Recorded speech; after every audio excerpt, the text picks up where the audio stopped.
Alam mo ba kung gaano kalakas ang isang puso kapag pinagsama-sama?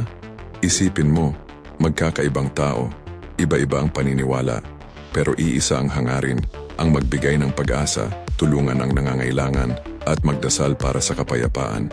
Sa bawat ngiti na binibigay mo, sa bawat kamay na iniaabot mo, may pag-asa kang naipapasa. Hindi mahalaga kung anong relihiyon mo, Muslim man o Kristiyano, lahat tayo ay may kakayahang magmahal, magdasal, at umasa. Sa panahon ng pagsubok, dasal at pasensya ang sandigan natin. Ang bawat mabuting gawa, maliit man o malaki, ay may kapangyarihang magdulot ng pagbabago sa buhay ng iba. Tandaan, ang kabaitan ay walang pinipiling kulay, wika o paniniwala. Sa pagkakaibang ito, mas gumaganda ang mundo at mas tumitibay ang ating pagkakaisa.